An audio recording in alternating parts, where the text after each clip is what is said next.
Hello, everybody. Welcome back to Game-Based Learning in the World Language Classroom, the why, what, and how. We're still discussing the why. I'm Madame Sensei. I teach Spanish, French, and Japanese to high schoolers out here in the beautiful Pacific Northwest. If you want to discuss any of this with me, because I love bouncing ideas off people, studio-nemo.com, or the Minecraft Education Ambassadors, or the Minecraft Teachers Lounge, or the Duolingo Educators Network. And I've written several books. In our last episode, we were talking about universal design for learning and evidence-based practices. Other evidence-based practices are going to include all your favorite Hattie effect size items, and we're going to talk very much in detail about those starting in the next episode. But in addition to the Hattie effect sizes, I'm going to throw in a couple other things that are evidence-based practices. First of all, we've got our peer-to-peer tutoring. We do talk about this more in depth with the Hattie effect sizes, but it's worth pulling out here. Students are going to coach each other on how to play the game, how to be successful in the game, which includes using the language correctly. The vocabulary, the grammar, the pronunciation, students are going to help each other on all of that. Students police each other, okay? I'm going to say that this is the corollary to peer-to-peer tutoring, which is why I pulled it out. At a certain point, the students are going to say, you know enough language to play this game. Now, I'm not going to pull my punches anymore. I just heard you speak English, so take another card. Okay, that's one of our rules for Uno. If you speak English, you have to take an extra card. Other games, okay, I've heard students say, oh, you asked me if he was wearing red. You didn't ask me if I were wearing red. So I said, no, you didn't have enough information to win the game because you asked the wrong question, so I won. One of the other things we do as world language teachers is we're always striving to get to higher percentages of language use in class. Okay, the ACTFL, the American Council on Teaching Foreign Languages, recommends this magical 90% number. We're always striving to get there, and we fall horribly short. Okay, I can guarantee you I don't speak 90% of the time in the target language in my class because I'm giving instructions and stuff in English. And here's another thing. Okay, so we got to get to that 90%. At least we're aiming for it, even if we fall horribly short. Games are going to help you get there because the students want to play the game for the whole class time, and part of the rules of the game is you have to be speaking in the target language. There's tons and tons of high leverage practices and built-in differentiation in games. And I know I've shown this picture before, but it's a perfect picture, at least in my head, for explaining this, okay? Talked a lot about the reasons I went to game-based learning, the ease of grading, utilizing 21st century skills, easy way to apply the skills that the students are learning, but hands down, my absolute favorite is that differentiation is built in painlessly. Okay, here in a game of Uno, less confident students put down a card and they say yellow 3. Okay, the more confident students are saying, oh my gosh, I don't have any more yellows and I don't have any 3s. I'm going to have to draw 2 cards. All right, so it's the differentiation where they want to take the game is built right in. I teach 4 levels of French, 4 levels of Japanese. I often have classes where I've got students of differentiating abilities built into the same class. You know, sometimes I have heritage speakers in my class. Sometimes I have foreign exchange students taking my class. I'm like, why are you taking this class?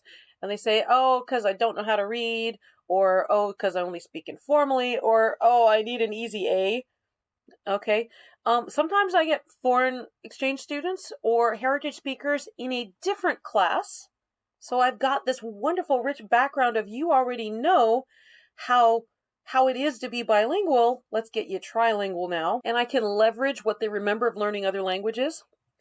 Some of my students are very neurodiverse. Okay, some of my students have IEPs and I need to differentiate for a variety of brain types. Some of my students have chronic conditions. I've had students with cancer. I've had students with Crohn's disease, diabetes, long COVID. It means that they miss a lot of crucial classroom time. We've got to differentiate for all those students. What I love about games is that you can build the differentiation right in. What's the goal? Communication. The students who need more support are going to look at the sentence frames. They're going to memorize the sentence frames. They're going to plug in what they need from the word bank. Middle of the pack students are solid on the sentence frames. They're just on the cusp of experimenting with more complex forms.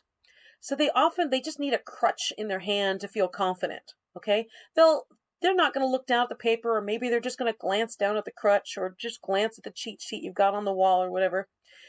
That's just to help them feel confident. The high flyers are screaming at each other in the target language. Oh man, why'd you do that? Yeah, I should have won. And good game, man, you almost had me there. So that differentiation is baked right into the game. Everybody's working at N+1, I+1, the zone of proximal development.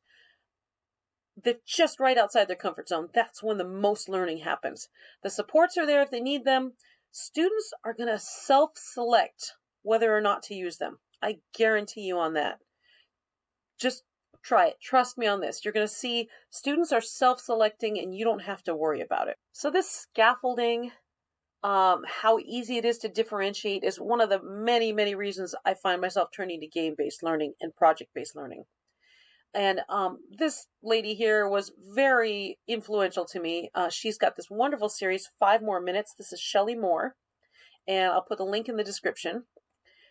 She talks a lot about teaching inclusivity, and she's absolutely wonderful. She's got this beautiful analogy to a baked potato about how to unpack your standards, and she could say it better than I can. But just in a nutshell, the analogy is you've got a baked potato. The toppings are the stuff that's nice to know, but not crucial. Okay, your standards are the baked potato. So she paints this beautiful picture of serving a potato bar, and your students are allowed to choose the toppings that they want. So that makes your decision, what is the basic potato? All the other stuff is the toppings, which are great to have, but not necessary for everyone. So this is unpacking standards. And our standards in the world language are super easy, okay? Can the students talk? That's a standard. Can the students write? Can they read it? Can they hear it when it's spoken? Those are our standards for everything. It doesn't matter if the students are learning to shop in a grocery store, or if they're learning to explain their likes and dislikes, or if they're learning to describe their pets. It's always these same 4 things. Can they speak it? Can they write it? Can they read it? Can they hear it? So now we just need to decide, what do we want the students to be able to do? This is our UDL, backwards design. Do we want them ordering food at a restaurant? Do we want them booking hotel reservations? What is the skill that they need to have mastered to do this? Once you've decided that, the next question you ask yourself when designing the unit is, what little words or skills do the students need in order to fulfill that task? Do they need to know how to read a menu? Do they need to know how to count money? Do they need to read a calendar? Do they need to know their colors and numbers? Again, this is universal design for learning, okay? It's otherwise known as backwards design. You identify what task you want the students to do, and then you backwards design what skills do your students need to have to complete that task. Okay, maybe the basic conversation is, number 1, greet the waiter. Number 2, go sit where he tells you to sit. Number 3, read the menu. Number 4, ask questions if you need to. Number 5, order. Number 6, eat and probably tell the waiter it's delicious. Number 7, ask for the check. And number 8, pay. There, you've got it all down to a science now. A less confident student doesn't need to ask questions. They're going to probably accept whatever food they wind up with, right? A very confident student's going to recommend to his friends what to order. It doesn't matter as long as the students can fulfill the task. It's all good. When you're playing a game, this differentiation is built right in. There's not much you need to do. When you're playing apples to apples, for example, the shy students can easily say, red card is green card. green cards are all the adjectives. The red cards are nouns or noun phrases, okay?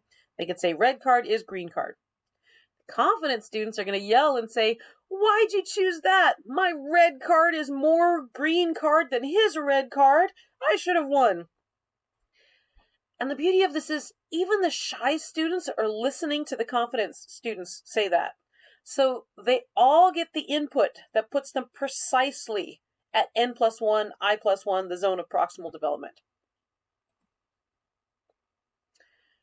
In one of my classes with Tammy Schrader, and I'll put her TED Talk in a link in the description, she said this absolutely brilliant things about video games. She said, you can die, and still level up. You're encouraging failure. That failure is so crucial. That's when the brain neurons are getting rewired, people. We know that failure is crucial to learning. Your neurons, your neural connections are strongest when you fail. So Carol Dweck did all that research into growth mindset. It confirms what any gamer knows. Okay, we simply keep doing a task until we're successful at it. A game over screen doesn't really mean that's the end of the line. It just means you have to back up a bit and try again. This guy is Mark Rober, and he has another TED Talk, which I'll link in the description.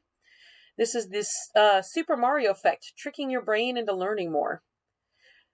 He says, when you fall into a pit, you don't give up. You think, oh, I have to try again, and this time come out with a little more speed, and remember that there's a pit there. This is about 4:40 in the video. He also points out that when his toddler was learning to walk, he didn't punish the kid for his failures. Instead, the successes were celebrated. That's what we do in games, right? This is a great book, The Game Believes in You by Greg Toppo. He sums up in the entire premise of his book on page 5.